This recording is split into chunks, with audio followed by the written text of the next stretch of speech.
O que tem em comum o caso Adélio, que deu uma facada em Bolsonaro em 2018, e o atentado contra a vice-presidenta da Argentina, Cristina Kirchner. E além do que tem em comum, quais são as diferenças entre esses dois episódios? Eu vou tratar disso nesse vídeo, mas eu preciso informar bem para quem não conhece o que aconteceu com a Cristina Kirchner, então eu peço que você tenha paciência e assista o vídeo até o final. No dia 1º de setembro de 2022, uma quinta-feira, por volta das 20h21 horário de Buenos Aires, a Cristina Kirchner sofreu uma tentativa de homicídio, uma tentativa de assassinato. Um homem chegou muito perto dela e engatilhou e disparou uma arma a 15 centímetros do seu rosto, da sua cabeça, e a arma falhou.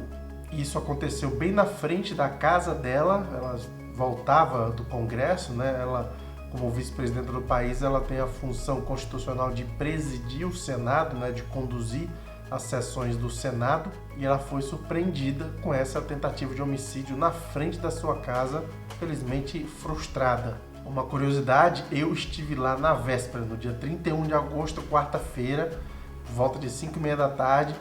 Eu estava numa conexão, no intervalo entre voos, eu estava indo para Santiago, fiz uma conexão em Buenos Aires, tinha 3 horas de intervalo e resolvi passar na casa da Cristina porque havia uma manifestação lá, militantes já há 12 dias estavam lá na frente em solidariedade contra a tentativa de prisão dela. Procuradores, dias antes, pediram a prisão dela no julgamento de um caso no qual ela é acusada de corrupção, mas já adianto, não vou tratar disso aqui, mas é um caso absurdo. Pois bem, o autor da tentativa de assassinato, o autor do atentado, é um brasileiro, mas que vive na Argentina desde 3 anos de idade, chamado Fernando André Sabag Montiel. Alguns meios da direita tentaram logo minimizar o episódio, dizendo que foi um incidente isolado, que se tratava de um lobo solitário, um desequilibrado, mas logo essa tese caiu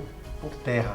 Se descobriu que ele teve ajuda da namorada e de outros comparsas. Mas no meio disso, alguns meios chegaram a dizer, inclusive com comentaristas fixos ou entrevistados, convidados dos seus programas, que a Cristina poderia ter armado aquele atentado para tentar se vitimizar e ganhar popularidade. Politicamente, uns disseram que ela era a principal culpada do atentado, que ela estava sofrendo algo que era, praticamente disseram que ela merecia sofrer aquilo. Um parênteses aqui também, se você conhece um pouco da história política do Brasil dos últimos anos, você sabe muito bem a carga de ódio com que os meios de comunicação tratam a figura do Luiz Inácio Lula da Silva, nosso presidente Lula.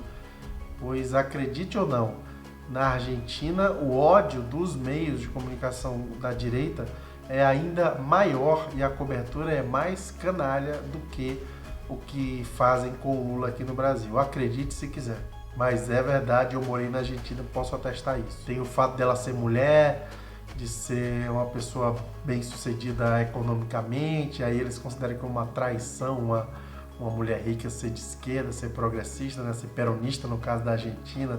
Para eles é uma traição de classe, e enfim, tem além do ódio à personagem política da esquerda, existe o ódio misógino que a gente viu muito contra a Dilma também. Agora entra o principal. Nessa semana foi divulgado que a Cristina pediu o afastamento da juíza do caso que está supostamente investigando esse atentado, essa tentativa de homicídio, porque a juíza simplesmente ignorou uma pessoa que pode estar envolvida na conspiração, que é um deputado chamado Gerardo Milman.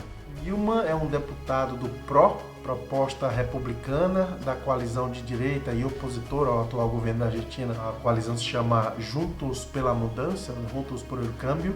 O Gerardo Milman, que é descendente de ucranianos, e durante o governo Macri, entre 2015 e 2019, ele foi assessor, foi chefe de um setor do aparelho de espionagem da Argentina, do governo da Argentina, então com Maurício Macri. Ele é ligado ao ele é do partido do Maurício Macri, mas é ainda mais ligado, tem um vínculo mais estreito, ele era subalterno, né, a Patrícia Bullrich, que foi a ministra de Segurança do Macri e que atualmente é a presidenta do partido, né, do PRO, presidenta do PRO.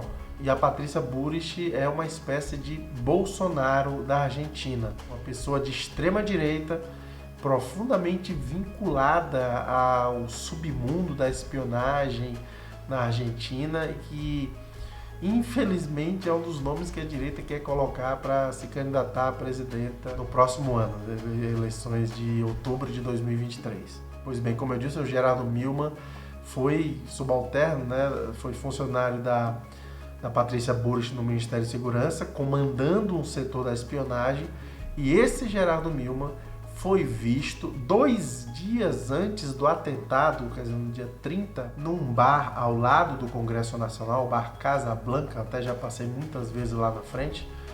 Ele foi visto comentando com 2 mulheres a seguinte frase: "Quando matarem ela, eu já estarei longe, viajando para a praia." Quem deu essa informação foi uma testemunha que compareceu ao juizado que investiga o caso, e ela mostrou inclusive as mensagens de WhatsApp que enviou para o chefe dela, que vem a ser um deputado peronista. Quer dizer, o Geraldo Milman, bocão, não aguentou e foi falar besteira com 2 assessoras. E na mesa ao lado estava um assessor de um outro deputado, adversário dele, do Geraldo Milman, e da base do governo Alberto Fernandes e Cristina Kirchner. Curiosidade, uma dessas assessoras é jornalista também de um canal de televisão, e nesse canal de televisão, coincidentemente, o Fernando Montiel deu entrevista na rua por pura casualidade. Essas assessoras foram chamadas para prestar depoimento. No primeiro momento, elas negaram que tivesse existido a conversa com o Geraldo Milman, mas logo apareceram as imagens das câmeras da região e mostrando que elas sim entraram no bar com o Geraldo Milman. E aí elas voltaram atrás, refizeram a história, disseram que conversaram com ele sobre uma viagem. E de fato, o Geraldo Milman viajou 2 dias depois, no dia do atentado, e ele foi para uma cidade da costa, uma cidade famosa chamada Pinamar, e existem fotos dele lá em Pinamar nos dias posteriores ao atentado contra a Cristina, ou seja, corroborando o relato da testemunha que está sob segredo de justiça. Essa testemunha mostrou para o juizado, e isso apareceu na imprensa, as mensagens do WhatsApp que enviou para o chefe fazendo a denúncia desse comentário que até então parecia apenas de mau gosto. Mas tem mais. No dia do atentado, mais ou menos 4 da tarde, o Geraldo Milman ele publicou um tweet questionando por que a segurança da Cristina tinha sido reforçada nos dias anteriores.